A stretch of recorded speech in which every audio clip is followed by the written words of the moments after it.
but thanks for listening. Yeah. Hello, everybody, and welcome to We Say Things, episode 109. Suns fan here with the Cinderman. And we have quite the episode for you. It's a good thing that we changed to Thursdays. Yes. Because if we hadn't, it would have been the usual cuckening from Valve to us specifically, Mr. Cinderin. This is true.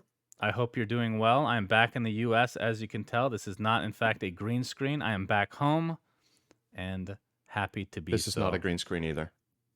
Good to hear. I All right. painted part of my wall green only. Good. With cloth. Good. Okay, let's go over the Patreon shout-outs here. So, yes. Thank you to our good friends Hakuna Matata, the guy in the chair, Lucas Frankel, Commander Donut, Cinderin's sharp new haircut. Crowder is now the best inbound passer in the NBA. We will get to that. Does he play for your team? He does. I am only able to climax if Suns fan is berating Cinderin. Might quit Dota since I just found out it's not an elite sporting event, according to some old nobodies. Suns fan, my girlfriend hates my guts and hates how fat I am, and she hates that I smile when I hear you and Cinderin talking Dota. Thank you. Good. It's good that she's supportive of what you like. That's always a good thing. Chakar, playing against Wyvern on lane is so shitty. His second spell should be called Sphincter Blast. The Megapope, Sweden canceled the TI in New Zealand. Zan Xavier, Nate Thicko01 Hamscroat supports the Suns and thinks that all Lakers fans should go suck it. Cough, cough, Pop-Tart. Bacon is offended. Cinderin doesn't want to support my work. Maybe he just needs to find adult friends. And living the American dream by stuffing 6 whole rotisserie chickens up my ass and pretending I'm a 6-slotted troll warlord versus Roshan. Fucking American dream right there. Oh my god. Also, Shark TM, pro Counter-Strike 1.6 player. Did you join the Patreon channel? Nope, that's not me. Sin sells seashells by the seashore. That actually does sound like a nice day. Novi Panda, Dop, eating Chosnick makes you happy and healthy. Sins fan need to cast a TI-10? Yes, please. Underscore man, Ben Broom had started following the NBA because of Suns fan, but started going for the Lakers before finding out Suns fan hated them. Lol. That's unfortunate. You can always change. Pitch Black, Wooden Aftertaste, Done Talk, Anonymous, purging provocative prerogatives that purposefully pool my pernicious purse. Peter, did you know there's a company that turns dead bodies into an ocean reef? Niebling. What the hell? Ronnie Keel and Pentadirk, thank you AUI, loves the podcast and the animator. Shannon, as you can tell, maybe, I think the attentive listener can tell, my voice sounds a little bit different. I'll do a very, very quick next topic. I'll do Cinderin recommends. I recommend not having pollen allergy. There you go. It's a very good suggestion. Don't have that if you can avoid it. As long as it's not Corona, that's okay. It is not. But this is the first morning that I woke up and clearly have symptoms of my allergy. Mostly the last few days it's been coming a bit later in the day or when I go outside, but I guess it's got inside now, so that's great. So I apologize in advance if I sound like I have a cold or if I sniff or if I sneeze. It will very likely happen a couple of times during the podcast. I did take my pill already. I took it like 15 minutes ago. Okay. So. Great to hear. Okay, so this is going to be quite the NBA segment, guys. I apologize in advance. Yeah, we got some stuff to talk about. So, the Phoenix... I don't even know what to fucking say. I came home. We won another game. I almost lost my voice because I was screaming so fucking loud.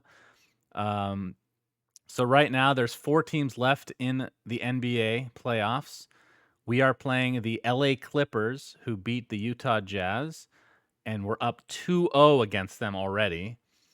And they're missing their best player, and we're missing arguably our best player for COVID-related stuff, but it sounds like our player will be coming back for Game 3.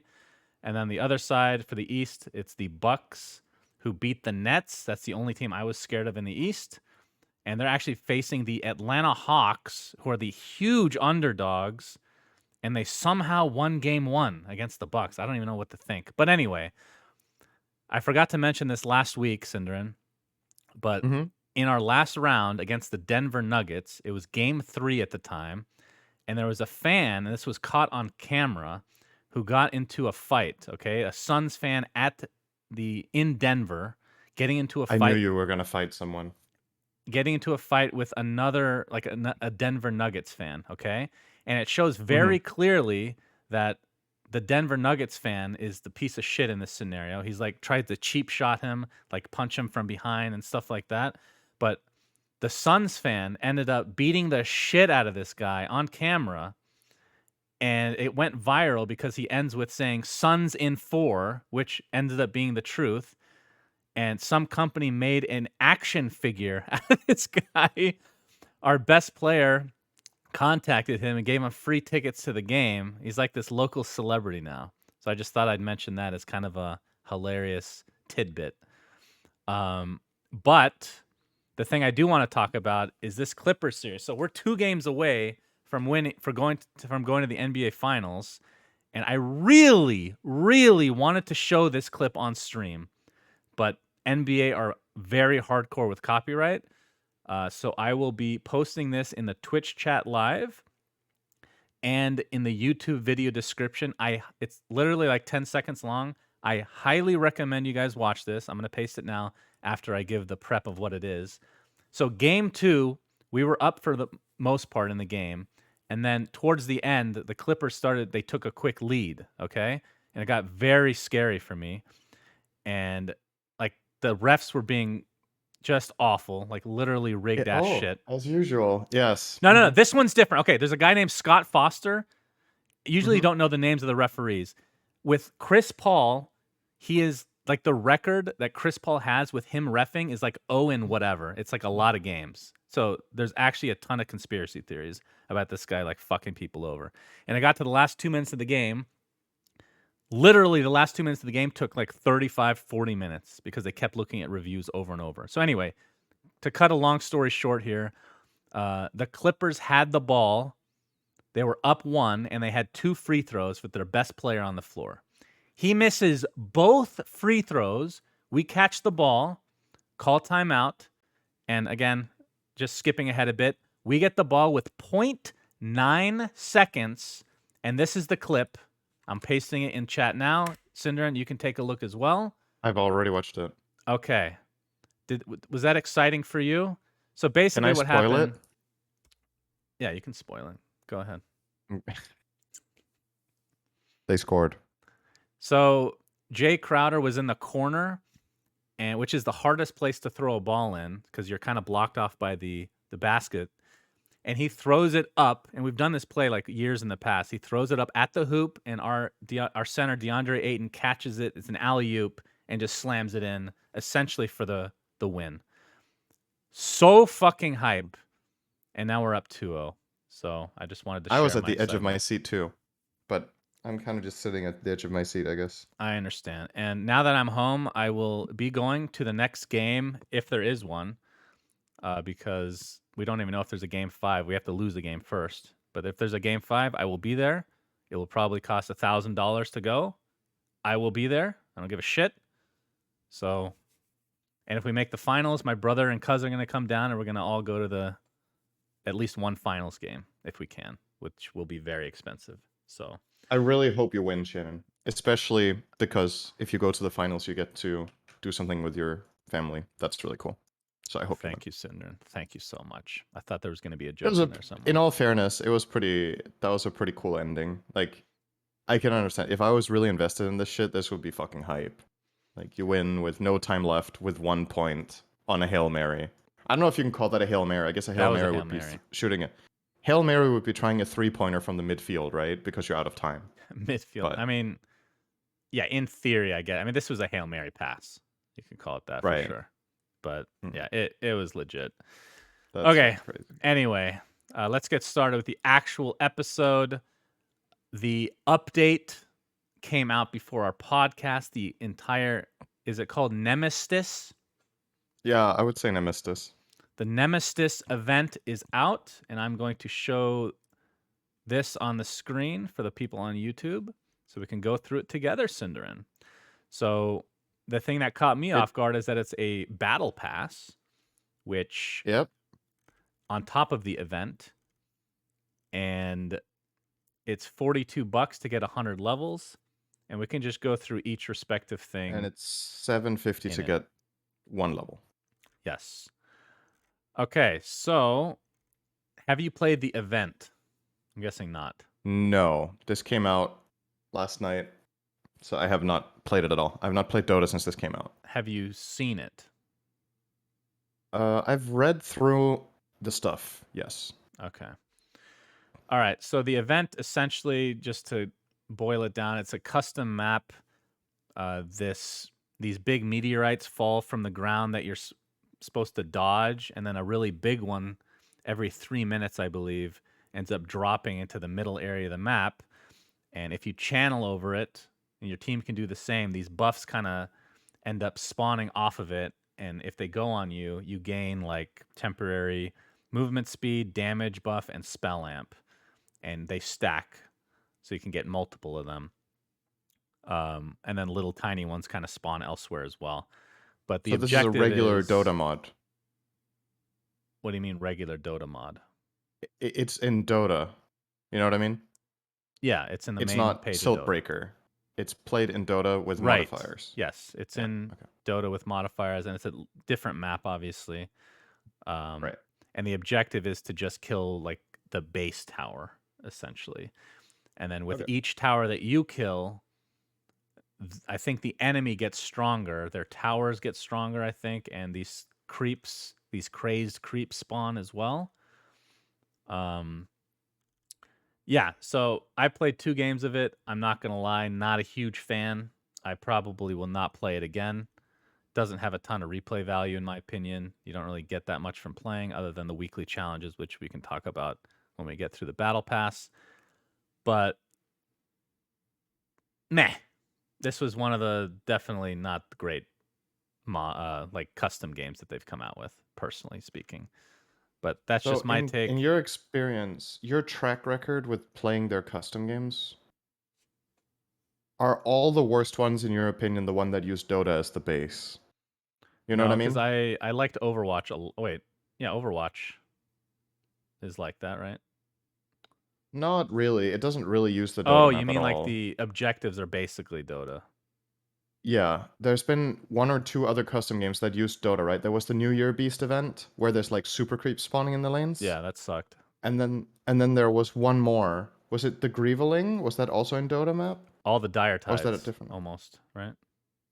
Dire Tide is also different, I guess, kind of. No, I guess that's fair enough. Dire Tide is pretty similar too. So what Yeah, are your favorite mutation. ones? Is it Wraith Knight and Siltbreaker? Or oh, you didn't care much for Siltbreaker, did you? Well, Siltbreaker I've said is like maybe the best made one, but I just not into that genre. But yeah, like Mm-hmm. Aghanim's Labyrinth, and then Axe all Labyrinth, yeah. the yeah, like the Wraith Knight type, where you have a wave of whatever that people are supposed to stop, almost like tower defense, but you're the tower in this instance. It's like what Uh, I'm just thinking is, people that play this game, whether they play it a lot or little, they mm, already have Dota. So if you're making an event game, shouldn't the goal primarily be to do something different than Dota? Because I feel like it's a tough balance to walk, right? You don't want to make it alien to everyone where they're like, okay, I don't like this game. Why would I play it? I want to play Dota. But at the same time, if it's too much like regular Dota, does it do enough for you? You know what I mean? yeah, I mean, I'm sure there's people that like it, but yeah, I agree. Like after I got done playing, the only reason I was playing it is because like the second game is because I needed something better than the first one just for a video. But And I think you and I, I we would play a rather lot of just Dota, right? I would just So, rather play Dota. Yeah. right. Uh, And if you already play a lot of Dota, then maybe the event game you would appreciate if it's something else. Like my favorites are Wraith Knight was really cool, the tower defense one. Um, what was it called? Overwatch was cool. Um, what was it called? Under Hollow? Was that it? Sounds Under Hollow was familiar. pretty good. And Siltbreaker was the best. So all of those maps are less Dota-like, I would say, than And I think my least favorite was the New Year Beast one, and I have yet to try this one, obviously. But at least for us, there seems to be a little bit of a pattern, but where you might be in the minority here. But I think it's Yeah. cool when they do something really creative and try something very different than Dota within Dota. Yeah, and I It's will been very say, successful and effective. despite not liking the custom game, I still think like the battle pass caught me off guard, and I think it's I'm gonna spoil. I think it's good. There's been some opinions that are not that, but I think it's good Mm-hmm. to have because they're gonna have a second battle pass as well this year at some point, and yeah, we'll talk about the details of that going forward. But Mm-hmm. so that's the event. So after that, we have obviously the battle pass, like we talked about, and we can kind of go through the major rewards. It comes with the cavern crawl, which has 3 cool sets Why does Lena have a cowboy hat? Why? because it's Ursa. You upgrade her, and she gets like flaming hair. It's pretty nice. I have no problem with I the don't. set. Do you? Do you like the hat? Yeah, I do. Do you like it because it stands out, or do you like it because it's a hat? What the fuck does it? Can it be All both? right, let me try this again. Do you like the hat itself, or do you like it because it looks so different from the rest of her outfit? Both. Okay. There's something about. I don't know. Have we had this conversation before about cosmetics where I'm like, I don't like it Probably. so much when they're asymmetrical, when there's one shoulder piece? I think we've had that, right? Yes, that's true. I think that same thing is triggering me here, where it's like everything else looks so connected, and then there's this hat. Like, why isn't it red and black? Oh, I thought you were talking about the shape not being symmetrical. I see what you're saying. Like, I everything else guess. looks really cool together. Like, I know you want to make like a piece of focus and make something stand out or whatever, but there's different ways of doing it than just making one piece a totally different color. Like, I have to admit, my lion is a disco raver, right? But that's because if I had the option of making them the same color, I would. But they're the coolest looking items, and they have custom spell animations in the game. But I would prefer if it looked like in Unity, right?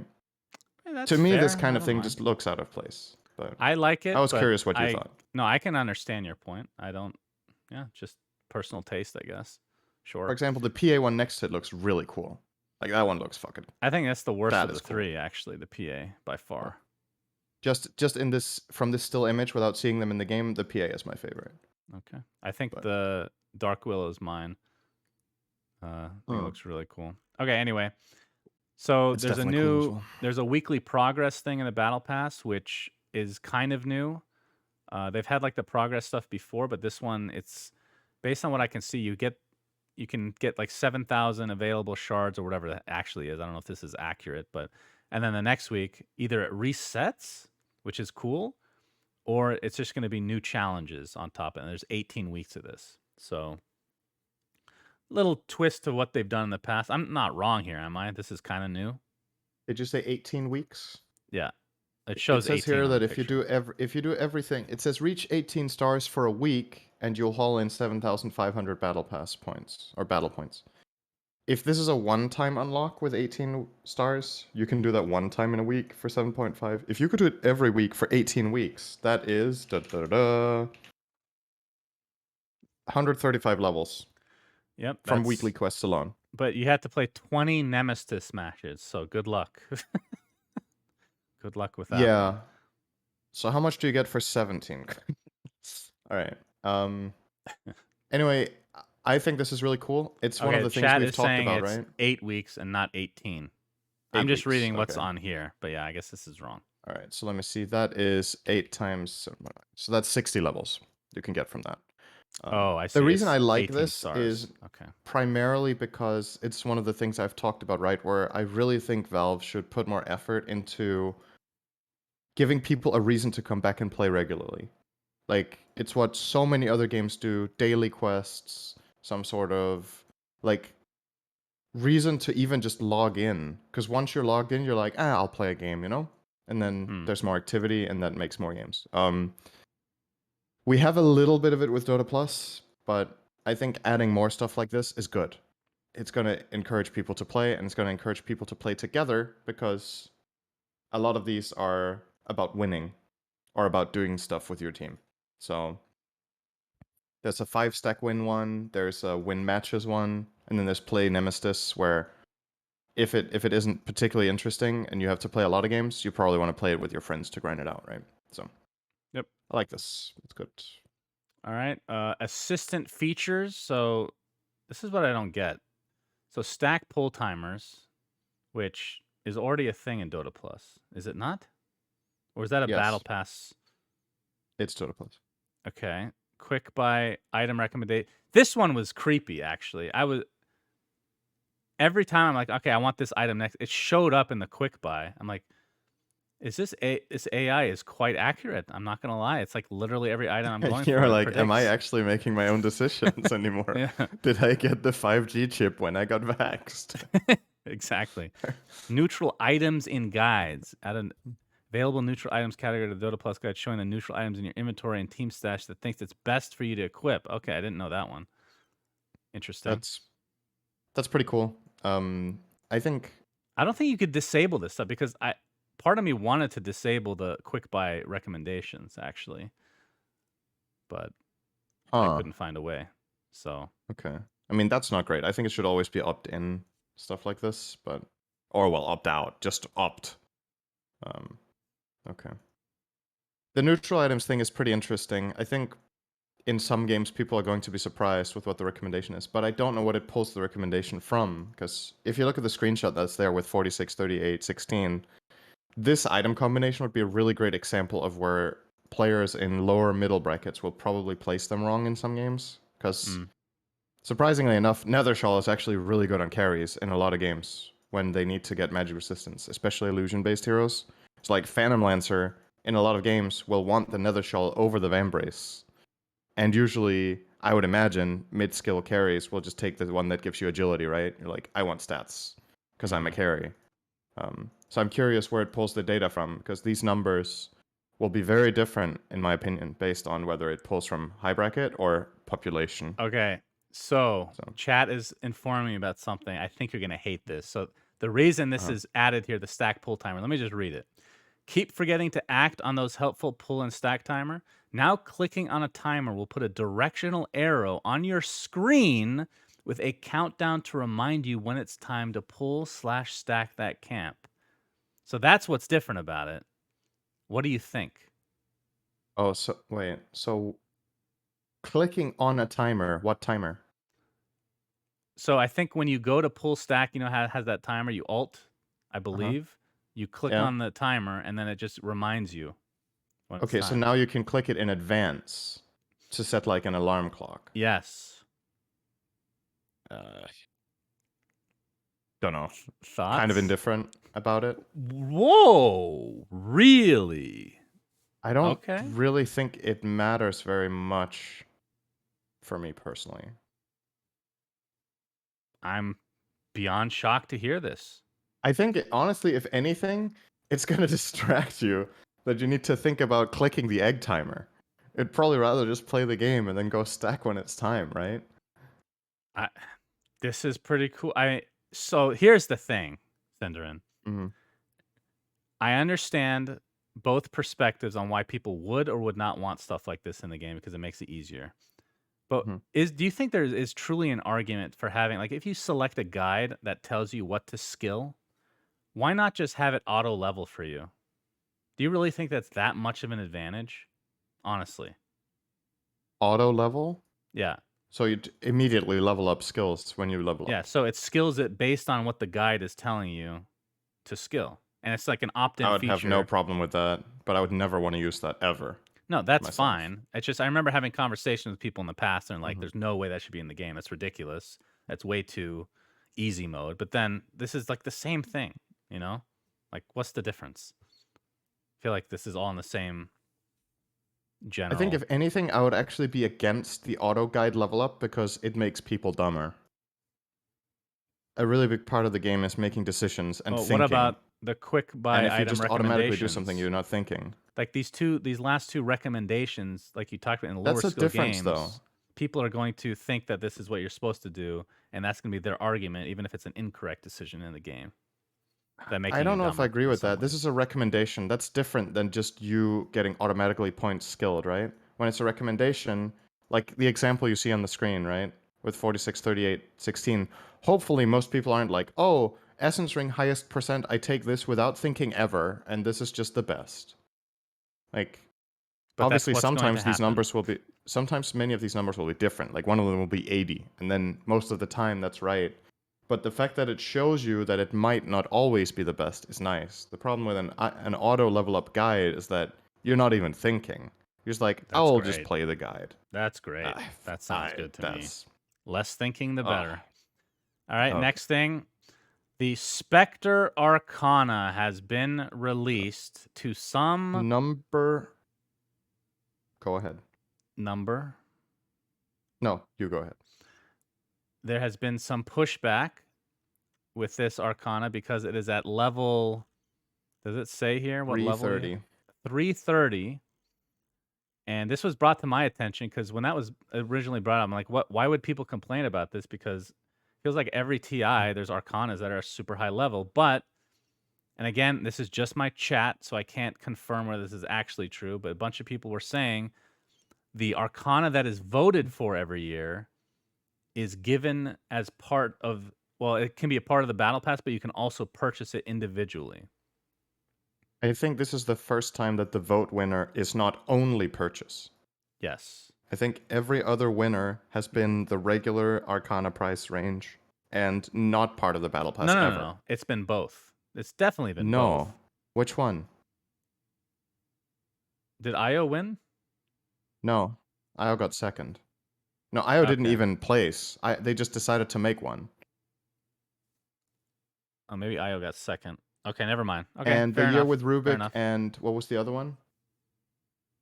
Whatever. I'm Ogre. almost 100% positive that the winner of the vote has always been released as a quote unquote regular Arcana, which is outside of battle passes and costing $35. And the Yeah. other ones have been like second places in the vote or something that Valve spontaneously got a cool idea for, like the companion cube that you mentioned. Yeah. For IO. Okay. So. All right. So you were saying number what? Is this number one for you? I was gonna say number one controversial part of the battle pass. Oh, Is okay. this Yeah.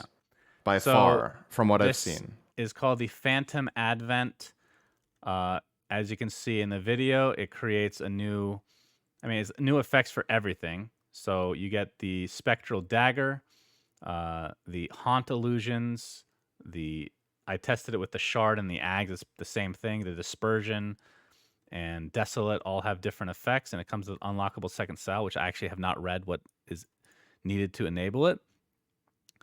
Earn a mega kill streak in 100 different games. Yikes. These are way too hard.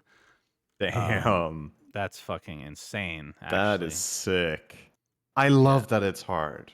I hate that. You're paying that much money for it. But anyway, we've had this discussion before. So obviously, all new model It's pedestal, exclusive. custom animation effects, all the new icons. You get a new icon for an effect for Blade Mail, which is really cool, and Radiance, which is kind of cool. Voice lines, custom death and special item effects, like we talked about, and unlockable second style. So, Okay. what are your thoughts? This is the Blade This Mail. Arcana looks really sick, and it's probably one of the best we've ever had. Okay. And that doesn't seem to be what people are bothered by, from what I've read. Like, the controversy is not about whether this is good or not, or deserves to be an Arcana. It seems like everybody who's talking about the quality say it's really good, and I agree. This one is awesome, and they've put in a lot of effort to this, so I'm happy with that. The controversy is around the fact that you talked about earlier, that people voted for Spectre to win, and a lot of the people that voted for it specifically because they like the hero and they would like to buy the Arcana for the hero. But they can't. You can't buy this Arcana. You can only get it by getting level 330 Battle Pass, which usual Arcanas cost about $35. If you want to get level 330 but through purchase, that costs, I believe, about $150. So you've basically quadrupled the price of the Arcana if that was the only thing you cared about in the Battle Pass. The Battle Pass obviously has a lot of other stuff that's cool, but not necessarily everybody cares about that stuff. And the ones that voted for Spectre, a lot of them feel like it's unfair because this was the hero they wanted to win, and they've maybe put money aside to buy this item that they expected to be like every other year, a separate Arcana, and a lot of them can't afford it. So they feel like they've been kind of misled, basically. So I really understand that perspective. I personally, if I could choose, I think it should have also been a separate release. Or both. And then, Can't you just do both? Or both. Yeah, you could have it be both as well. Like, the Like if problem they with came out that with from this Valve's tomorrow, perspective. would people be mad anymore? I guess people that purchased the battle pass that wanted to level it Yeah. up. See, It's too that's late, that's maybe. the problem. It's hard to backtrack, right? And from Valve's perspective, in terms of profit, they've probably done a lot of data analysis as they always do, and the amount of people that they are expecting will not buy this because it's too high level might be outshined by the amount of people that will buy it because of all the other cool stuff they get in the battle pass, and then they're going to push for the Spectre as one of the attractive rewards. Yeah. So, like, it's a business. Dota's a business, and Valve obviously want to make money. I wish, like, the problem with doing the both solution is that from Valve, if you do that, a lot of the people that really want the Spectre will just buy the Spectre and be like, I don't really need the battle pass. I'll buy the Spectre. Whereas out of that portion of people, maybe a lot of them are willing to push for the Spectre and acknowledge all the other good stuff because they really want the spec, and therefore they spent a lot more money on the game. Yeah. So, as a business decision, I totally understand this, but I personally think it's a shame just because it was a community voted thing, and I think it's been a really good thing the way it's worked in the past, where, I mean, people are already voting for something they need to pay for, right? Yeah. Like, already that Hilarious. is kind of, All right. Can I say something yeah. that is going to be a hot take that people will dislike me for actively because I have this opinion? Mm-hmm. I do not like this. I really hate it. Oh, So here's the thing. We've had this discussion before, and I'm going to preface everything. Well, this is a post-fist, if that's even a word. But right. I, when the Arcana was voted, I'm like, this is a hero that is almost not capable of having a good Arcana because it's such Mm-hmm. a very specific. It's a phantom. There's only so much you can do. And then I started thinking about it, like, oh wait, if they actually give it a mount, then I would really like it. That's kind of cool. Just have like this ghostly Abaddon type mount. I genuinely think without the mount, this is the best that they like. I think they did a good job. I'm gonna say that. I think they did a good job. I like the effects a lot. I love the blade mail effect as well. I just think it looks like shit. I genuinely just really and I also really like that they finally came out with a new color scheme. I'm so sick and tired of the fucking red and teal bullshit that is with every Arcana. It's red Despite and teal. all of that, I still don't like it because it's just a bad hero to have an Arcana Shannon. for. Yes. Shannon. It's pretty much red and teal. What do you mean? It's white and purple. Yeah, but it's still like in the blue rain. Wait, hang on. Let me just see. It's white I and feel like purple. No, no, no. It depends what clip you're watching. So in some of the clips, it looks kind of like vengeful spirit colors, right? And in others, it's white and purple. Wait, is this the same hero? I guess it really depends what angle you look from it. Are you sure you're not Look at it looking at from. the red version? Because that one I can understand. This Yeah, is that like one's teal. this No, is like so purple, pink, and white. These are not colors they've used before, especially with the highlight of being white, which I okay, really so like. that's what you mean. But the custom one is still red. So that is red again. Yes. That one's just red. But yeah, The this one is unlocked still, it's version. still like, okay, where am I going with this? It's I don't know. still it's still blue colors and red colors, right? It's not teal to the same extent that it was before, but it's What also the not fuck? green. What? There's only so many colors. Of course, they're all related on some level. RBG, Cinderin. These are not colors they've used. Okay. What is this garbage argument? The red one Somehow is you very took my used. hot take and had an even worse hot take with what color. This is a factual thing. These are different colors. Okay. All right, Shannon, stop for a second. Look at the clips, okay? Would you agree that the Spectre looks really different in the blue clips or white or purple clips, whatever you want to call it? Like, just watch them one by one. In some of them, she looks white and purple, and in others, there's way more blue. So, which one is it? I'm going to You know keep what I mean? watching. So far, Just they've keep all looked the watching. same to me. Waiting with bated breath. Okay, you have the Radiance online now. I'm not talking about the Manti or Han delusions before you say that. I know you were going to make that joke, so I'm going to stop you. Okay, I'm going to ignore the unlocked red version because obviously this is red with dark purple. By the way, somebody mentioned this. It's hilarious that the knives above, it's literally Jet from Valorant. Oh, that's true, actually. So white, I don't know why we're doing this. This is so stupid. No, but like, do you not see a No, difference at all between the clips? no. Genuinely none. You feel like it looks white and purple in all of them and not have any bluish hue in any of them. If Is that what by you're saying? bluish hue you mean the purple that some colorblind people might think is blue, then Dude, it sure. looks so different. Are you serious? Like the last clip before it restarts the reel and the zoom in clips have a lot more blue than the top down view, which is white purple. When you're closer in, there's way more blue. Well, okay. You can't You tell. mean when you're closer in, you can see the bottom portion of the hero, which you can't see from the top down? Okay. It's not blue, it's purple. All right, That's this fine. I'll take discussion the is L. over. I'll take the L. All right. Anyway, It is definitely not teal. It is definitely a I'm different kind of blue purple. I'm glad that and it most is people white. like the Arcana. I am not in one of, again, I don't think it's possible for them to have come out with something that I would have genuinely liked. Other than the Shit, effects are great. Someone in chat So. just pointed out, Shannon, I'm sorry to interrupt you, but it's the blue gold dress all over again. That's what it is. Except you're the only one that thinks Valve this. made it to spark conversation. Can you not see its gold? Anywho, we're on. going to move on. That is the Spectre Arcana. All right, let's talk about another one that has a little bit of controversy. Davian, the Dragonhold, Dragon Knight persona. So basically gets his anime stuff. He gets the voice lines from the actor as well.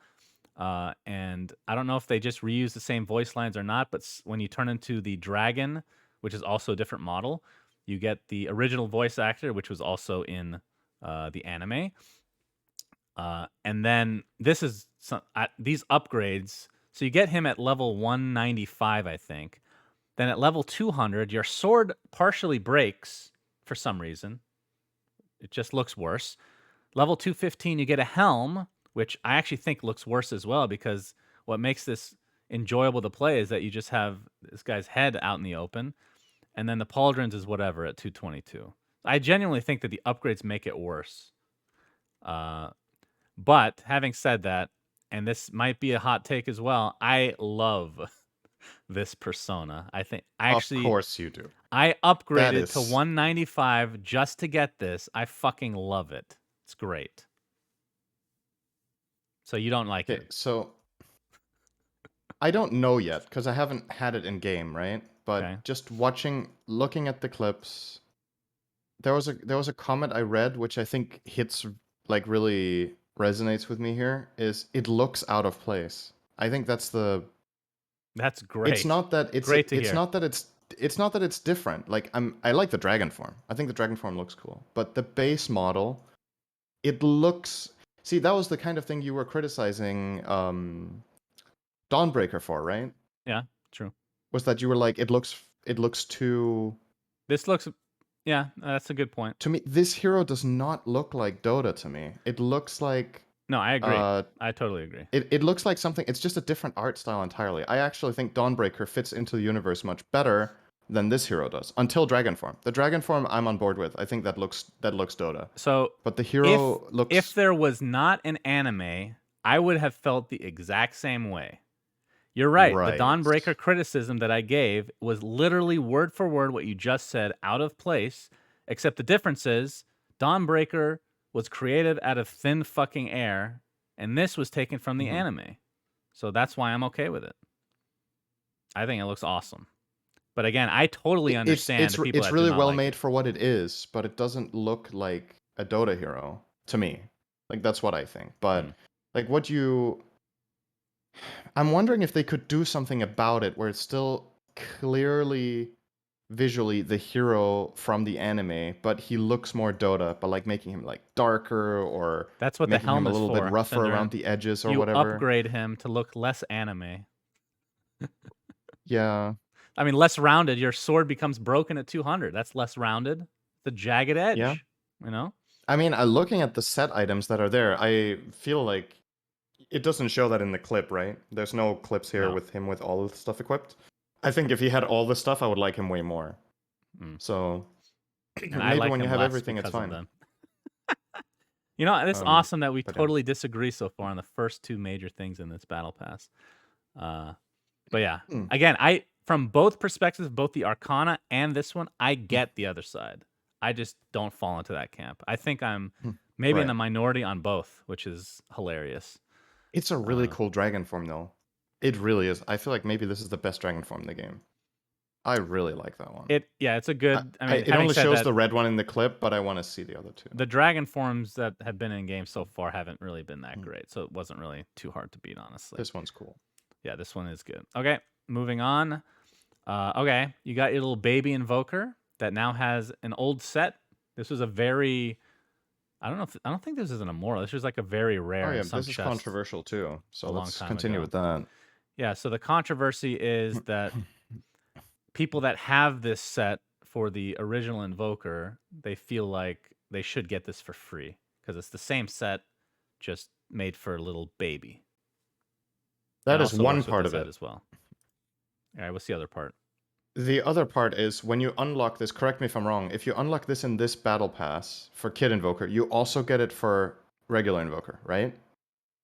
Oh, I didn't know Do that. you? Maybe I'm mistaken here. But Players people that are already saying own the that Acolyte of the Lost Persona will have their items upgraded to Exalted quality, including a special gold border to indicate that they had it first. In addition, all previous and future owners of the Acolyte of the Lost Arts Persona will also receive a new voice pack, offering insight into Young Invoker's personality. okay, so you only get which this you for would Kid love. Invoker. Now, so if you did not get Dark Artistry back then you can't obtain it through this. Okay, then I feel way less, because the things that I read was like people that had Dark Artistry back then, the value has apparently dropped to like a third in 1 hour. It dropped from 120 or whatever it was to 50 was what I read in the span of 1 hour. It just plummeted. But is that because people misunderstood? Because they were like, we were told our item was exclusive and it's rare and you had to obtain it back then and it wouldn't be obtainable in the future, and now people are obtaining it. But if they're only obtaining it for Kid Invoker, then you still have an exclusive for the adult Invoker. People But are I guess saying, what read people the really text. liked about Dark Artistry was the unique casting animations, right? And they're shared. So you're just playing as Kid Invoker with the same animations. Yeah, so anyway. I think it's whatever. I don't really care. But I think it looks cool. Yeah, do you have it? I mean, you don't use Baby Invoker, so and you don't play Invoker. Neither do I.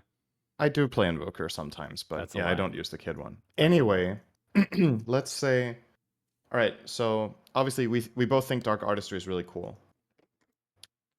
Do you feel like? I think what some people are complaining as well is that this is a little bit lazy. Like,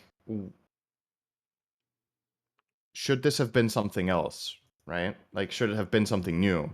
Because yeah, it's Dark Artistry, which is cool, and it is new in the sense that it's for Kid Invoker who doesn't have cosmetic.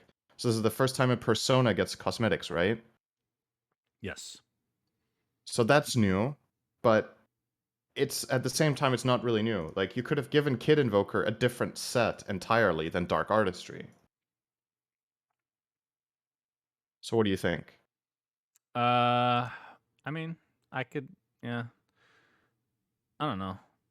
At the same time, it is a really fucking cool set. It's something a lot of people like. Maybe a lot of people didn't get Dark Artistry back then, and now they can obtain it through the I Kid think Invoker, which is nice. This is the first test on the reaction to Persona cosmetics because, like you said, you haven't been able to do that before. Well, I mean, they have two variations because Davian can upgrade his shit. That's kind of cosmetics for a Persona now, and this is totally different where you just get one full set in one go. If you wanted to test the reaction on Persona cosmetics, wouldn't you want to isolate that it's about the Persona's cosmetics rather than share it with another set that already exists? Because now you're not really testing Persona cosmetics. You're testing the reaction to giving Personas the same cosmetics as a non-Persona has. I meant like testing the waters in terms of how to give cosmetics for a Persona. Okay, right. I understand. I think it's fine. I think it's like in terms of just the like using an old one.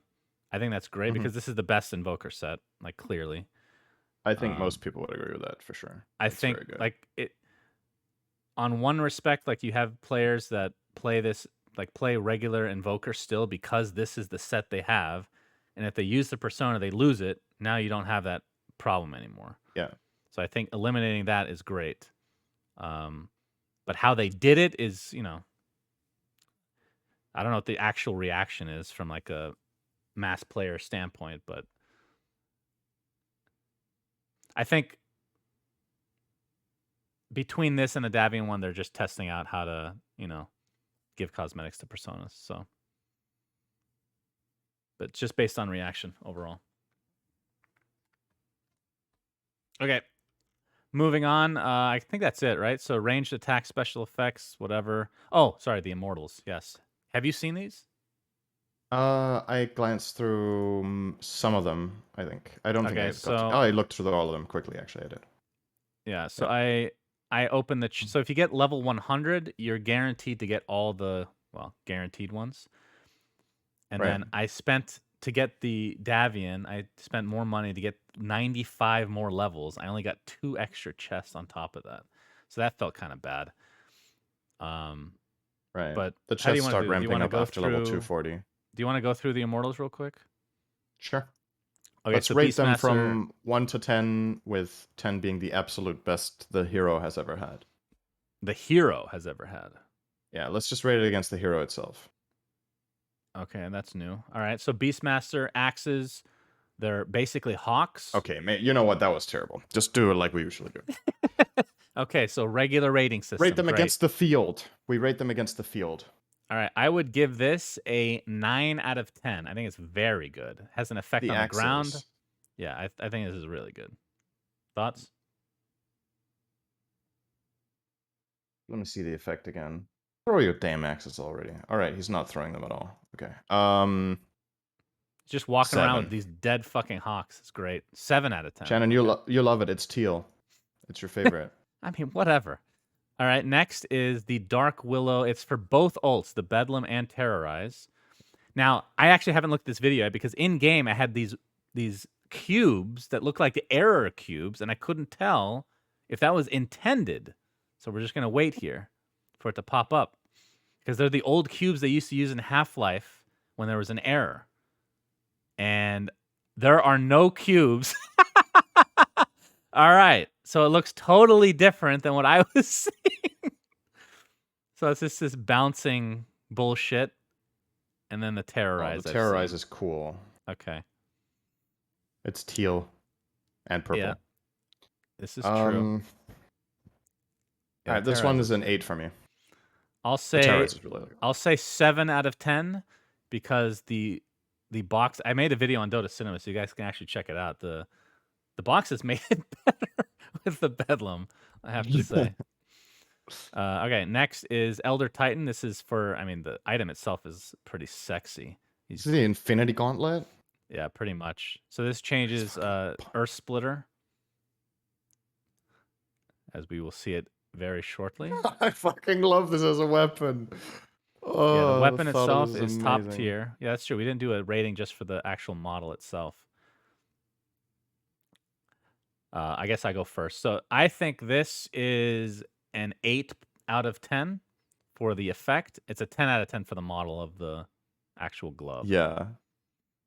I'm pretty much makes on it board look with like way thicker than the original effect, so I like it quite a bit. If the old was better, this would be a 10. I'll give it a 9.5. I Okay. fucking love this. It's awesome. All right, Enchantress gets her wispy thingies, Nature's Attendants, changed. It also works on the Shard. I tested that out. So this is the little, I guess it's a shoulder piece, right? Oh, I didn't really notice that green effect underneath her. Oh. So do you see, so when you watch this clip right now and you see the model on the left that's just there, that looks really nice. What are those items? The item on the left. Yeah, so the Enchantress model that's next to the video that's playing, right? Obviously the shoulder is the Immortal. Yeah. The other pieces that are on display, is that her default set? Yes. It's just probably higher. It looks better quality in the Yeah, actual game. it looks really nice in this, but it doesn't look as good in game. The Okay. green effect is weird. I tested this out. I didn't see that. Maybe I just missed it. I'm gonna say this is. I mean, this is pretty basic. It's not bad. I'd say like 6 out of 10. It's whatever. Yeah, I agree. Okay, Marana. This is for Moonlight Shadow. Okay, so this one I think is a 9.5 out of 10 just for the indicator on the head. But I haven't been able to test this out to see if the enemy can see this, Cinder, because that could be literally pay to lose, right? See what? So let's say you catch a glimpse of somebody just quickly on the mini map of the enemy popping, like they're in Mhm. Moonlight Shadow, okay? Just say you have vision of them for just a second under a sentry. The Right. indicator over the head is the eclipse, and you can visibly see how much longer it has, as opposed to having to click the hero and checking the status icon. So it tells you how much is Yeah, that left. should not show for the enemy. So that's my question. If it doesn't show for the enemy, then it's obviously not pay to lose. Although she has pay to lose things in her arrow, the sperm arrow, as some call it, right? The really thick one. Yeah. So it wouldn't be the first time. But I think this is like really, really good. 9.5. The effect is really cool. The item itself, it's good, but it's nothing. It doesn't make me go holy shit, you know. So I guess all in all, for me, this is an 8.5. Mainly because the effect is very, very nice. Like the Yeah, the headpiece is model maybe a I would 7. say is like a 7. It's whatever. Yeah, I Yeah. agree. Yep. Okay, Tidehunter finally gets Ravage, which I've been waiting for. I have art on my wall for the original chest that we came out with that we tried to get into the game with the custom Ravage. So he has this back piece, which like big tentacle thing inside. I forget what these things are called. Maybe chat can let us know. These things that are in the water. I never remember the name. As we will see Ravage Tentacles, eventually. squids, No, octopus. the device, because the device shows up in the Ravage itself Oh, with this wave effect. I see. I forgot Sea what these are called. mines, I guess. Is that what they're called? Sea mines? Sure. Okay, what do you think about The this? Seaman Arrow Mirana and the Sea Mine Tide. That's right. There's a lot of semen going on at Valve, There's a apparently. lot of theme here.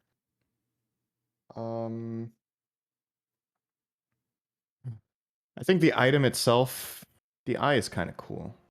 I guess the item itself is an 8. The Ravage, okay. This might shock you.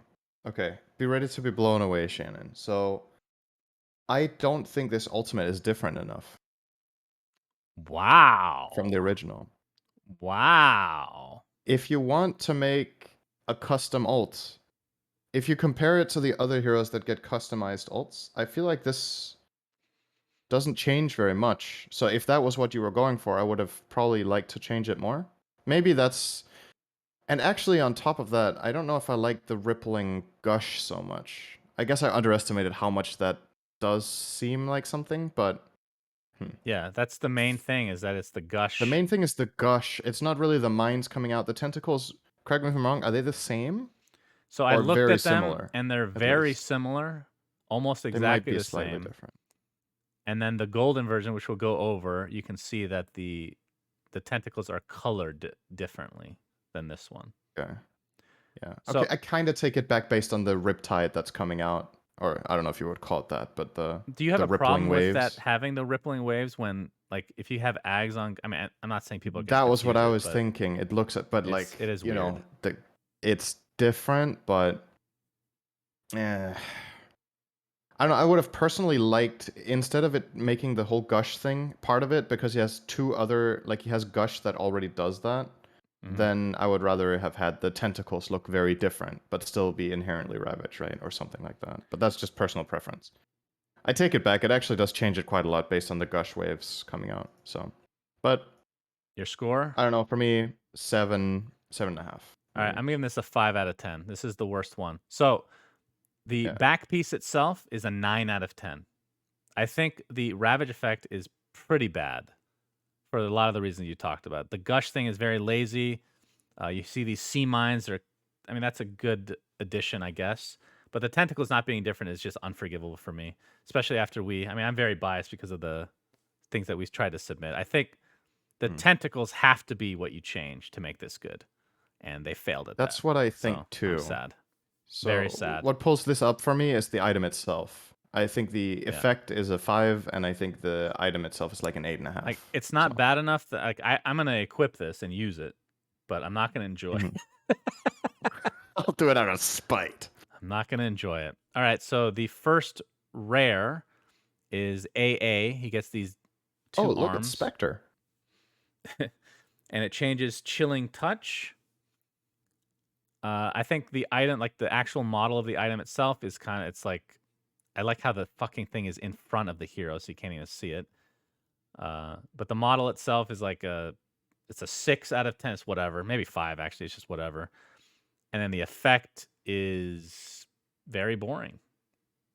I'd say 5 out of 10 as well. It's just very whatever. I don't like this at all from a gameplay perspective. I feel like it looks too different from the original, Hmm. actually. Like, But Ravage isn't different enough. Gotcha. no, so to me the big difference is here that with the Ravage, it's pretty clear what's happening, right? These chilling touch attacks they look like something else. Do you know what I mean? Like this Vengeful doesn't look Spirit like chilling Stun? touch. It doesn't necessarily look like it specifically like another spell in the game, but it doesn't look like chilling touch. So you're gonna like do double takes, like what's happening, right? In the Hmm. fight. When this thing comes flying toward you, do you not think some people will pop BKB? If this flies out of fog at you. Like Yeah. what the fuck, you know? Now, would it be better if it was an ice cream cone he was throwing? Would that make you happier? I, I don't know. I feel like I'm a very special case when it comes to these So cosmetics with my the opinions. reason that I I don't like know. this, even though I gave it a 5 out of 10, is that this is a rare, and I think it's worse than all of the other ones. So I that agree. for me is good I think the other news ones are better. because I ain't getting any rares anyway. Okay, let's look at the Tidehunter Golden, so you can see the tentacle guy inside is a different color. It's like a darker red, and then his back piece is obviously golden. And then when he ravages, the tentacles are going to be the reddish color, and then the little sea mines are going to be gold. And I think the gush effect is exactly the same. They really take their So time to show these animations. does this change your opinion on the Ravage where you said they should change the tentacles? Or No, you because wanted a look, different model, right? yeah, I want a different model. Like Yeah. I was actually thinking, what could they do to make it? I know this is going to sound crazy. You know that really shitty villain in Spider-Man that has the octopus shit? Dr. Octopus? Something like that where it's like Is that robotic his name? tentacles. That would be kind I of think his fucking name's cool Dr. on Tidehunter. Like you give him like some cyborg helm. I know I'm going Yeah, crazy Dr. here, Octopus. but that's like next level. But yeah, Yeah, even that's if it's pretty just a fucking crazy, Shannon. like tentacle, you can just make like I think a different model would be fine. I think what we did for our custom item was a custom actual tentacle, and it was a different color as well. So yeah, it's kind of whatever. And then we can see the Moonlight Shadow real quickly, just the golden version of that. I think in terms of the effect, it makes it like the hover effect is better from Okay, what I so remember. I think we've talked about this before with like making items golden, and obviously like it's for exclusivity and it looks cool to have gold, blah blah blah, but there's like a high saturation of it or whatever. I think it's really different from item to item how good the item looks in gold version, right? Like some of the gold items we have in the game just don't look as good in that color scheme. I think this looks really nice in gold. This is one of my favorite gold items just for itself on the hero. It Yeah, looks nice in gold. I agree. Um, this is cool, and the animation is cool in gold. This is really nice. Honestly, the Murana one really is very good in this chest. All right, and then the last thing is the bonus ultra reward rare. It is a Void Spirit full set, which I think the set is like a 9 out of 10, very good. And it changes Astral Step, which I would give a 6 out of 10. It's whatever. But I think the set, again, this hero doesn't have any sets at all. So the fact that, That makes it very special. yeah, but the effect that they use, it just feels like a lot of other effects that we've already had in the game. So it's, It's not like it's bad. It's just whatever. Your Yeah, thoughts? I think so. Considering this is an ultra rare and comparing it to like other ultra rares, this is probably like a 7.5 or an 8, right? And the majority of that comes from the set itself. The set itself looks really nice, actually.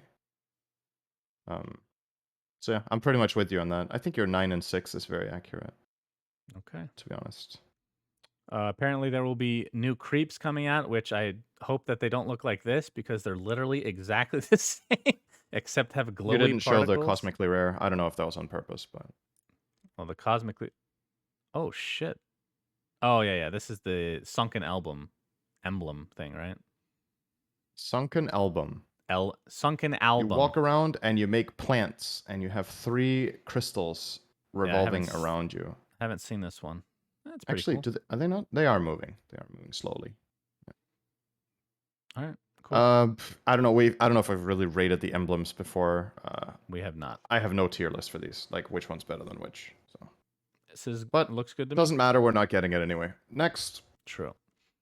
Yeah, the creeps, like I said, they just have brighter like shit coming out of them. That's it. I was hoping for new models, so that's not too exciting for me. Okay. We have wards. Custom courier is the owl with the cat cuddly. Music pack, I like that. which That's a good courier. I haven't really listened to this on full blast, but based on just using it, I didn't hate it, so that means it's good. There's only a couple that I like, so Veteran game and trailer composer Michel. I'm just gonna look this guy up and see what he's made. Sure. Came with a lot of loading screens and taunts. Actually, there's some really good taunts. The IO one is top tier, and that's it.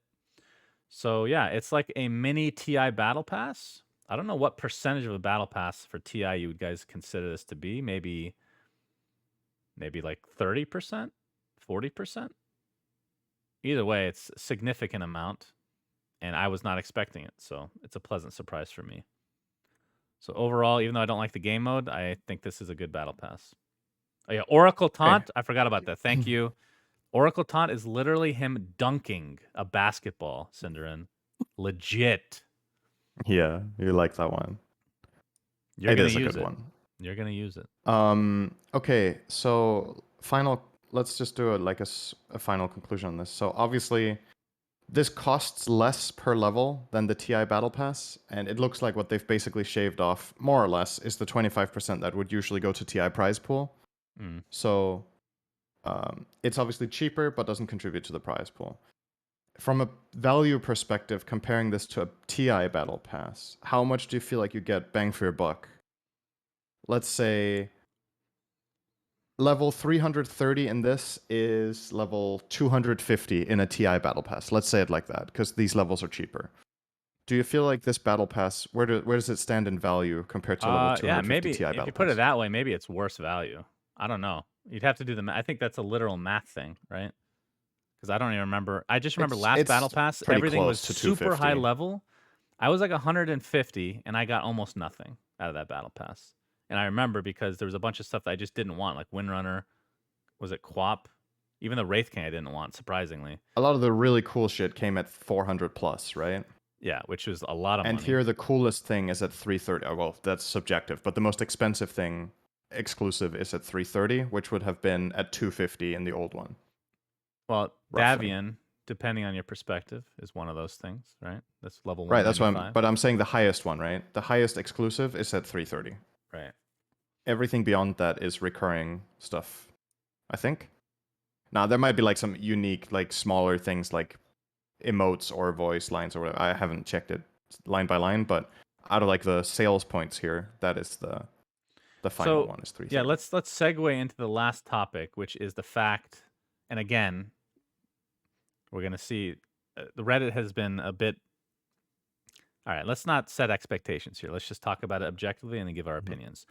The fact that it does not fund anything, does that bother you? Because for me, it does not bother me because sure, if you've only played Dota and you've never used another, like, is there another, like, most games don't fund anything with their battle pass. It's just the battle pass, and that's what this feels like. Right. So I am not bothered by that at all. But again, might be in the minority.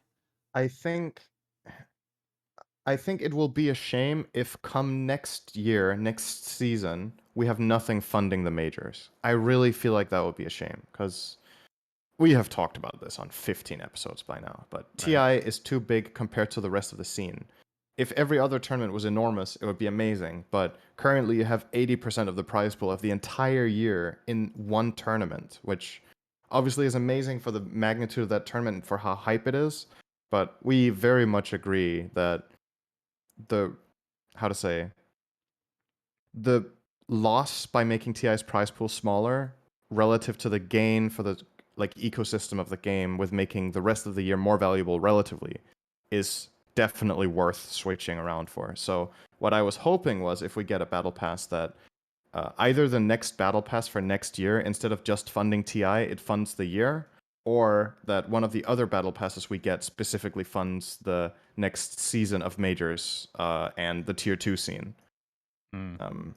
That is not the case for this one. There's another battle pass coming later this year, so maybe that one will fund some of the scene instead.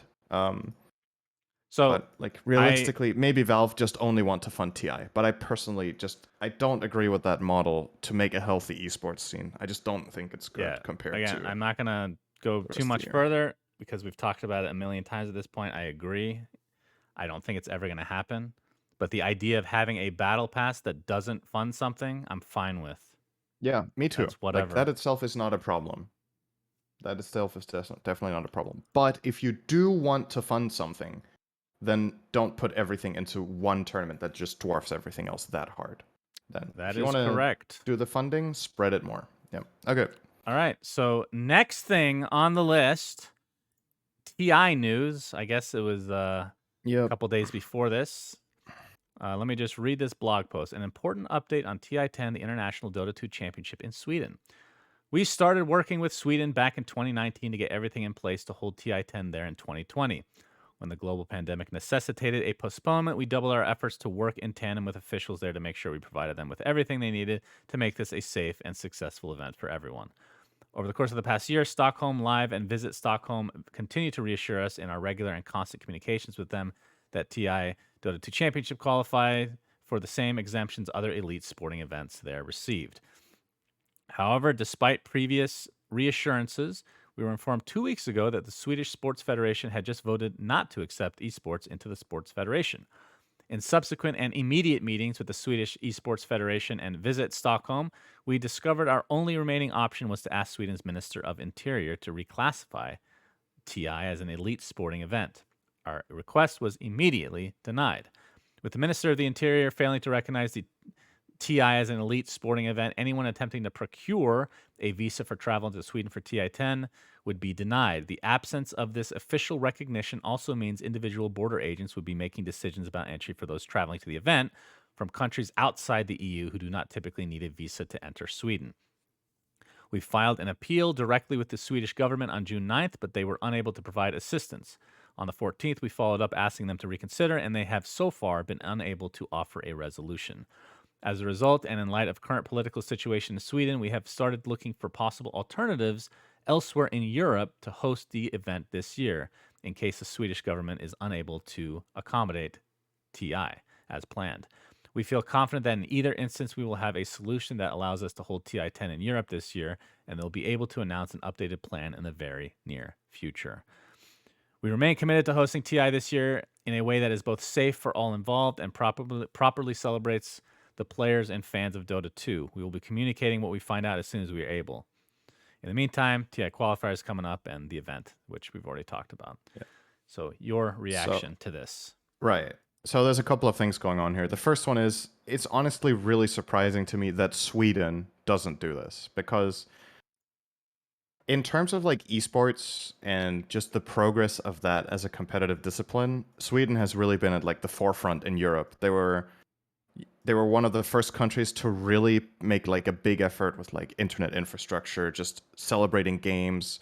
DreamHack is there, which was like the biggest LAN and still is in terms of number of people attending the LAN itself in the world, I think, which they've had for countless years. Tons of esports teams originate out of Sweden. So like with how the country itself has like generally handled esports and how much attention it gets in like press and all of this seems like honestly the good old politicians that are out of touch thing. Like the overall average population in Sweden and their interest in esports is a lot higher than in a lot of other countries in Europe. So I did not think this was going to be a problem. I'm honestly really surprised because if Sweden doesn't want to do this, then they would have been on my like short list of countries that would definitely allow something like this, right? Yeah. So they didn't, which is surprising and a fucking shame. I was very excited for it to be in Sweden. That's the first thing. Then the second thing is now people are obviously speculating in alternative venues. I hope, like Valve says, that they can keep it in Europe because it's kind of the last TI we had in Europe was TI1. So, but just for my own like personal preference, I would like it to be in Europe. Back to Seattle. Let's go. And then the final thing here is they say they are hoping to host it this year. Like the biggest thing for me now is when is this event actually going to be? Because if they don't have it in Sweden and they need to find a separate venue, the chance that all of this can fall into place within a month and a half, I don't know how good that chance is. They obviously thought they had things in place with Sweden that they then didn't, and that means they need to start from ground zero with other countries. They need to communicate with the right people. That takes time. Things need to be accepted. That takes time. And then you can start doing logistics, which takes time. And then you need the teams and everything coordinated. Like, realistically speaking, I think if this doesn't suddenly get fixed in Sweden, I don't think TI is happening in August. That's Yeah. going to be my guess here. I and agree. hopefully we get it. I mean, that can technically be a good thing from a COVID perspective because we could have way more people vaccinated. So that could be a good thing. But at the same time, you also run the risk that if things get delayed and delayed and delayed, it might end up like overlapping with something else we were supposed to have, like, you know, the next season.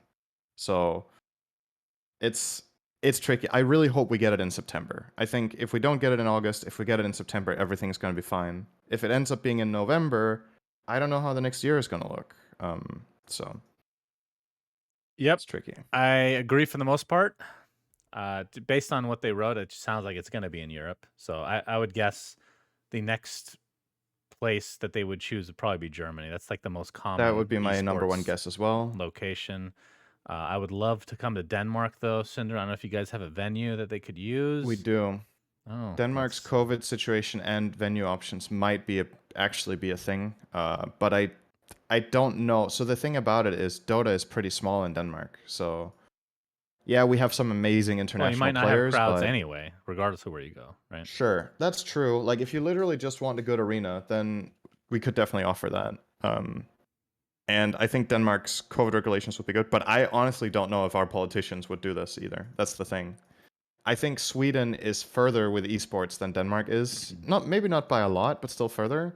So it doesn't exactly make me hopeful that Denmark will classify it as an official elite sporting event if that is required. Like maybe our laws are different and it would be fine even without that classification. Yeah. But yeah, who knows? I don't know enough about the politics behind it. Okay, so I'm gonna read something. I need to preface it though. I got a message on Reddit from somebody. Don't know who the fuck it is. Doesn't really matter. I thought this would be an interesting perspective to look at. This could be complete fake news. This could be real. Could be somewhere in between. Okay. I have no idea. That is the preface. Okay, this could be complete bullshit. I'm just gonna read this. I'm not gonna say their name because I don't know this person. But hi, Suns fan. I've been listening to your podcast from the beginning, and in anticipation of your coverage of Valve's withdrawal from hosting TI in Sweden in your next podcast, I wanted to add my take of Valve's statement. The Valve statement and the consensus in the Dota community is that Sweden is at fault for the short-term change. I've invested some time researching Swedish regulation regarding international travel and Valve's approach in securing TI in Sweden. The only body in Sweden with the power to assure an international sporting event is going to happen is the Swedish government, and Valve did not talk to it at all. Valve purposely states that they spoke to officials without naming any. If talks happened at all, then it certainly was not held with the proper authorities. In a typical Valve manner, they outsourced the work for securing TI to Visit Stockholm and Stockholm Live, and received assurances from these two companies and nobody else that was apparently enough for Valve to call it a day. Thus, they failed to recognize that esports is indeed recognized as sports in Sweden, but not crucially, not as el elitidrott, Elite, elite idrott, which is which elite is elite athletic sport. sports. Consequence of this is that people from certain countries will not be able to travel to Sweden unless they are sport, and Valve knew this and apparently just assumed all the exemptions would also apply to them. In a last-ditch attempted earlier this month, they tried to get the elite sports status by applying Swedish Esports Federation as a member of the Swedish Sports Confederation. Being a Valve, bleh, being a member of the SSC is one of the many conditions for being recognized as elite sports. The application failed, so they finally contacted the government after the fact, and the Minister of Interior declined to waive the law. Considering the tone of the subsequent email from Valve to the Ministry of Justice, I'm not surprised seeing them get declined this fast. To summarize, Valve did not secure anything since they talked to nobody and is now surprised that the EU laws also fully applies to them. Okay. So that is, again, an anonymous, let's just call it anonymous, message on Reddit. Right. It's interesting. So, I don't know. right, it's a different perspective. I have no idea which parts of this are true, right? Because we don't know. Like, Valve can obviously write the statement in whatever way they want. When they say they talk to officials, that could be any officials. We don't know if this is exactly true. I mean, the way it's presented in this message, it definitely sounds like somebody who knows what they're talking about. But, like, is there a chance that Valve did something wrong here or overlooked something? Absolutely. At the same time, though, like, if you're from Valve's perspective, let's say you want to host an event in a country that you don't know that very much about, and you go to some of the agencies there, like, why would Visit Stockholm and Stockholm Live not be aware of these limitations, right? Like, if like let's call it outsourcing or whatever you want. I mean, I don't know who those companies are, honestly. Right, So me I'll neither. just assume. But like, I'm just saying, if you're talking to some of the bigger event, I'm assuming there are some of the bigger event hosting. Holy shit! I just shook my entire table. Event hosting companies in Sweden, right? You would imagine that they would know about the local law, and then if they are giving you the reassurance that things are going to be fine, I don't know. Like, think about it from your perspective. Let's say you wanted to host an event in Denmark, Shannon, right? And you go to some Danish companies that host events, and they tell you you're fine. Would you be like, I'm second guessing you guys. I'm going to do all the detective work myself to make sure you're right. Then why did you ask them in the first place? Then you should have organized it yourself top down, right? You're talking So about if I, I I'm was not doing an event, yeah, I guess. Because I don't I'm have I'm a just lot of I'm not sure resources, I though. follow I'm not sure I follow the logic here that Valve is very much at fault. Like, if assuming this is all true, can you like, are you not supposed to be able to trust these event organizing companies that you're working with, that they know the local law that you don't? Mm. Because if not, what are you paying them for? Right? Like, then you needed to do all of the legwork yourself anyway. You needed to read up on all of the law. You needed to contact the exact, like, I don't know, like, whether or not this is true. It just So sounds weird to me that none there's of a these level even of there's did a level anything. of unknown here, and there's a level of just not being educated on anything in regards to politics. Right. Because people are reminding us that the mayor of Stockholm made a video promoting TI Yeah, originally, right? I right. don't know what the But that was separation before between, COVID. well, either way, the Hmm. separation between that and what's going on here, I don't understand. So I don't Right. even have an opinion on this, honestly, because I don't fucking know. I That's just thought true. it'd be When it interesting to was bring up. announced, so if you guys missed that, when it was announced last TI that TI would be in Stockholm, there's a video of the mayor of Stockholm saying, "We welcome the event." Like, when you see something like that, you're like, okay, Valve are working with the correct authorities on this. If the mayor of Stockholm is involved, then Hmm. things are going to come together just fine. So, again, if this is higher up than just, it sounds like it, right? This isn't something that's just local to Stockholm. This is a countrywide law about travel regulations during COVID, which is obviously a totally different situation. But again, you would imagine that the people that Valve are communicating within Sweden would throw them a bone, you know? Like, if they're on the wrong track or if they're missing something, that any of these institutions that they're talking to would be like, oh, by the way, you know, like, why does nobody know this in that case? I don't know. It seems a bit far-fetched to me, to be honest.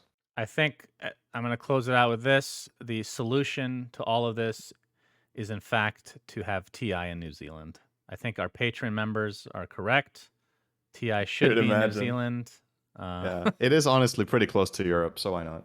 It's, I mean, they used to be Europeans, right? That's It's the Great basically Europe. Migration, It's fine. so good enough. It's New Zealand is honestly the Europe of New Zealand, so it's fine. All right, perfect. Okay, since we're a bit over, let's do this one last topic and then call it a day, Cinderin. We can save the rest for next podcast since we probably won't have that much news. Absolutely. So ESL One Summer 2021 has finished. I was there. So I traveled to Ukraine, obviously, for the Animajor with you. And then while I was at the event, got invited to ESL One Summer. And yeah, went with a few other people like Mr. Jenkins, AUI 2000. I'm not going to name everybody because I will probably forget somebody. Lacoste, Tsunami, T Governor. I think that's everybody. So in Stockholm, and the games were pretty epic. I was a bit nervous because I don't know what my reaction would have been if if they had told me this beforehand, if I would have gone. But I was the only play-by-play that was not remote. So I was the only play-by-play in person. Oh yeah, that's true. Which means I was chosen to do grand finals, which I was pretty nervous about because I've said on record I don't think I should be doing grand finals casts, but we did, and they were okay, I guess. Actually went all 5 games.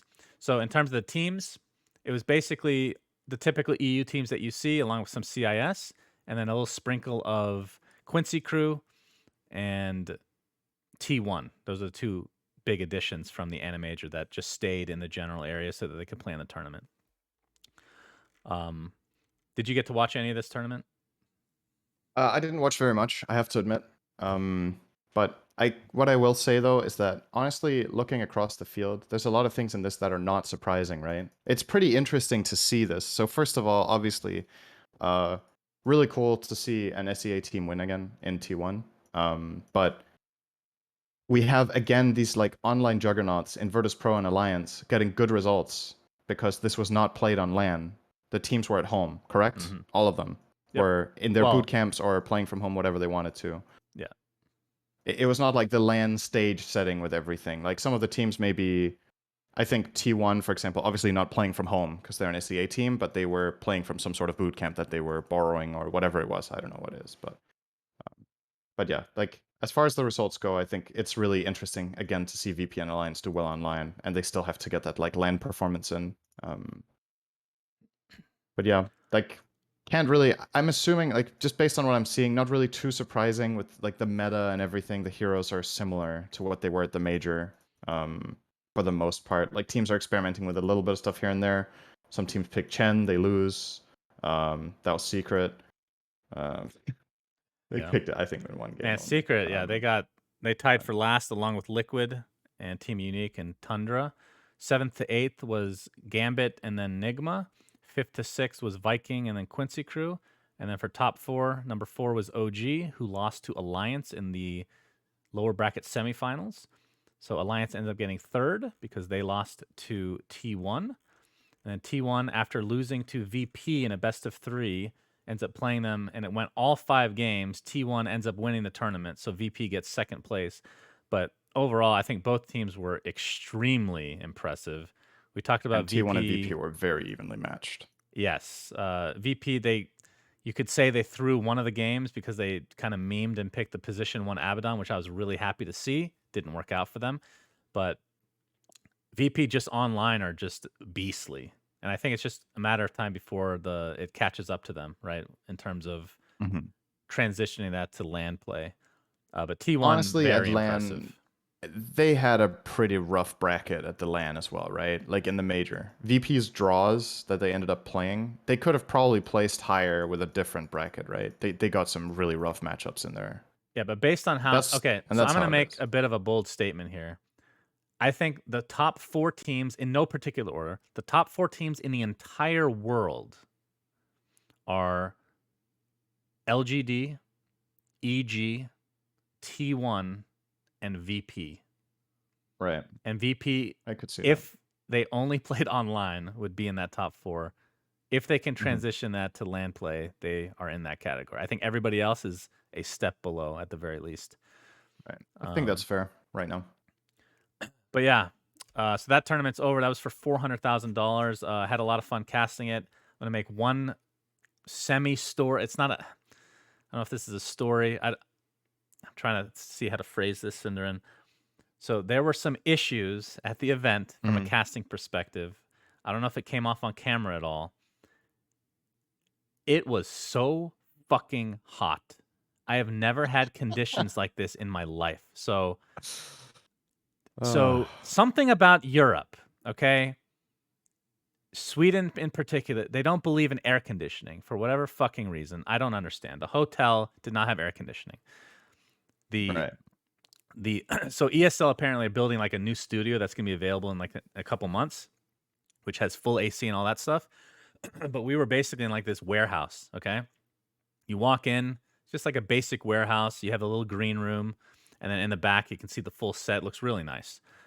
Production, great. Everybody was great to work with.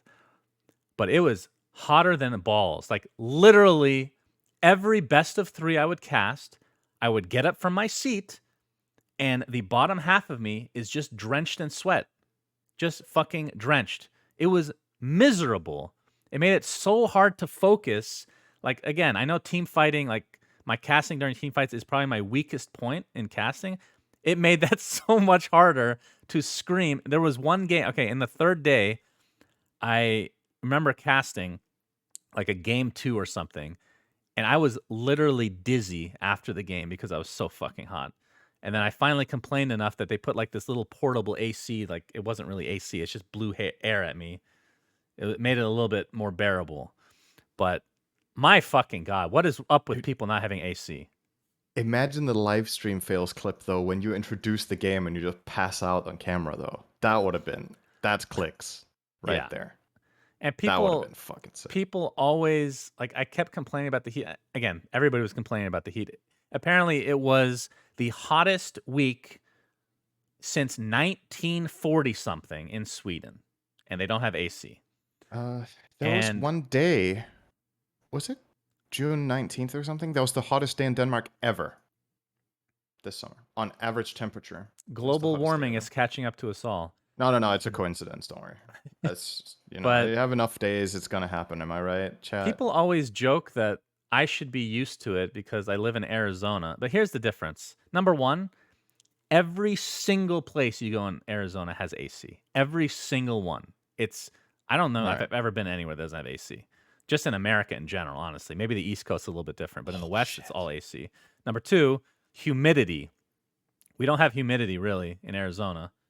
Why does it So look so dark in you're fine. Yeah, it does look a little dark, but you're fine. So if there? I'm How like did in that the happen? Actually, shade and it's 100 degrees outside and I'm in the shade, I'm not really going to sweat too much. It's not that bad because there's no humidity. But with fucking okay, humidity, you're just drenched all the time. It's miserable. Shannon. There's a really good take in the chat, though. I have to say this. What's that? So, Marino Z says global warming is because of Americans' massive AC use. Think about this for a second. So you have these like really hot areas, and you're blowing the air to us. So instead of containing the heat in the US, Yeah, you're spreading it globally. makes So if you sense. would stop all your air conditioning, then maybe we wouldn't get so hot in Denmark now, actually. Thank you. Yeah, Americans make That's everything really, great. yeah, I mean, I'm actually not surprised. That's got to be it. That's it. So now that That's the one. global warming is kicked in or kicking in, do you think you guys might be getting AC more regularly in that fucking continent? Like Jesus Christ. I think so. I don't know what like more like modern housing and stuff what they do. Like over time, if it keeps getting hotter, it's going to become a necessity, right? But the reason ACs aren't very popular in Scandinavia, for example, is that it's not hot enough 90% of the year to bother. So is it really worth installing AC units in houses for those like 2 or 3 very hot summer weeks that you have once every 3 years? Yes. Usually you can get away with it by having a floor fan or opening the So you're windows and saying that having a I just got draft, right? very unlucky that I was visiting at this time. Yes. probably. And I mean, it's also a special case. When you're in a production setup, there's obviously a lot of shit running that makes the rooms hotter, right? Like you have production gear, computers, Yeah. all this stuff that generate extra heat. But in just, I would say in like workplaces, AC makes a lot more sense where there's a lot of extra stuff. But in like private homes, for the most part, I really believe it's unnecessary to have air conditioning in Europe for the most part, at least Northern Europe. But yeah, if you're working in a warehouse that uses a lot of production, a lot of computers, probably want to have AC there. I could see The it. funny thing is, I would walk Summer. outside to get like food, and there was a lot of breeze, and it was great weather, honestly. Right. I But mean, I don't know. when you're Okay, I can just inside, showcase what I have, right? So I have this in my room, which is on right now. Does it show? So yep, this is a floor fan. This is what yep, I have. This is that's what was enough for blowing me when on it's hot in me. the summer. That was what was blowing on me as I I'll was just have screaming into the that standing mic. next to me, blowing air at me. That's it. That's how I deal with a hot summer. I don't need more than that. And I that's have just in my AC room, and it's because I have a computer and a in ceiling here, fan. and it's a small room. So yeah, anyway, to sum things up, I thought I had lost a lot of weight because my balls were literally drenched every best of 3, but I actually gained 5 pounds by leaving America. And I think it's because the Kiev food was so bad that I had to eat Snickers That you all the just couldn't time. stop eating it. I just couldn't eat. Oh, I see. There's just so Okay. many free. Snickers is my kryptonite. If I see a free Snickers, it's gonna be eaten, and It I have is a really good problem. though. I I have can a major understand. problem. Snickers are great. So yeah, They really that are. overall ESL One Summer 2021 was a lot of fun. Aside from the ball sweat, which How hopefully would won't you? happen again. Okay, so I have one final question for you because you obviously watched the majority of the games, right? Like we both watched a lot of the major. Like I said, I didn't watch so much of this one. Mhm. How would you rate the level of play? So this was Lower, primarily EU teams. It was lower on average than the major. yeah. Okay. Did anyone play significantly better than they did at the major? Like VP got second, but did they get second because the opposition was worse? Or do you think I VP played better as I well? think both T1 and VP were just clearly on a different level. The games So that they would T1 also played lose, better than at the major, you think? I think so. Or Yeah, okay. I think they were very like the mistakes that they made were very far and few between. Like there weren't many. And then VP, if Okay. they would lose to like, I feel like a lot of their losses are just because of troll drafts, almost in some cases where they're just trying something. Mm. But the EU teams, like Alliance, did get top 3, I think, right? And OG top Yes, they got 4. third. Yep. And I OG was fourth. never, I'm not gonna lie, I was never impressed with either team. I think OG just is one of Mm-hmm. those teams that you just need time because Sumail's, popping in now. Um, I think Nigma did not play well after their great performance at the major. I think a lot of that had to do with, and they said this in Yeah. an interview, that they felt like they got figured out at the major, and then teams just used that against them, kind of. But it's not like they placed terribly. They made it to, what was it, top 8, I think, right? So, Yeah. They but still yeah, got above overall secret again. level of play was definitely lower. Yeah, Secret was just garbage. I So does don't know what's going on this with them. does this influence what's your prediction for EU TI qualifier, right? Because in the EU TI qualifier we have Liquid, Secret, Nigma, and Tundra. All 4 of those teams played this tournament. Yeah. And OG, So right? So all the big EU 5 played this. And Viking, actually. All 6 even. Do you think this yeah. is a relatively accurate power ranking? Alliance over OG, over Viking, over Enigma, over Tundra and Secret, and Liquid? Or is that. Well, I think Liquid is an unknown because again they had to change their roster because somebody left, so they just switched all their shit around. So this is like a big Mm, asterisk for them. Although I even based on what we saw at the major, it's not going to look good for them probably to get out of EU. But yeah, it's basically Alliance, OG, Nigma, right? Or not Alliance, just OG and Nigma. I think are the two. right. So there's OG.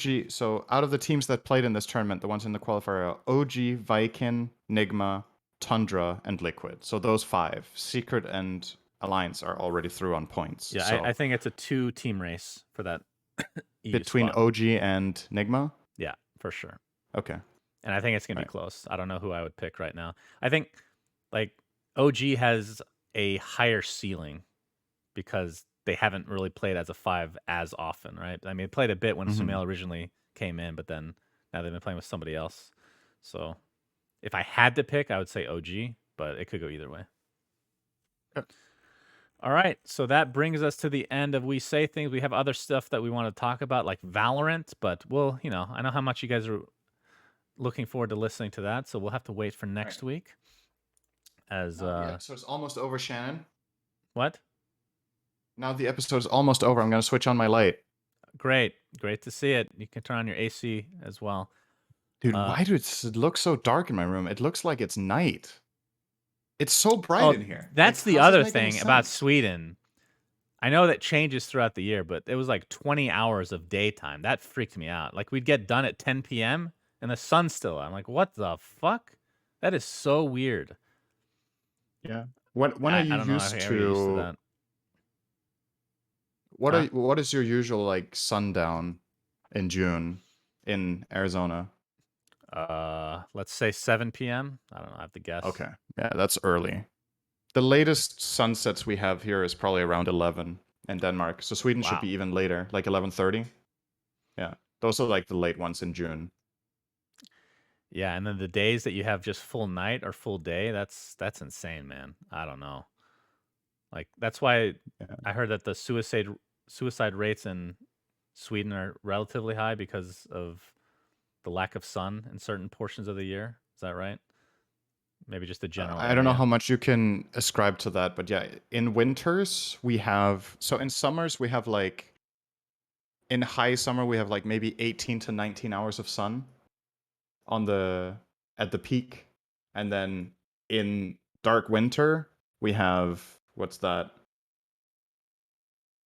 Maybe Dark 7 hours of sun dark or of winter, is that light. what you said? Yeah, when it's like the darkest in the winter, right? So Okay. let's say I think sunrise in the winter when it's like really dark is probably around I want to say 8 or 9, and then sunset is at 3 in Denmark. So in Sweden it might be even worse, in northern Sweden especially. So Okay. yeah, that what's that, give or take 7 hours of daylight. Yeah. So All right. so yeah, So extremes. The summer is really nice. The winter is pretty dark and cold. So there's definitely big just seasonal like your differences here heart. in people's moods as well. It does make a very big difference, like you said.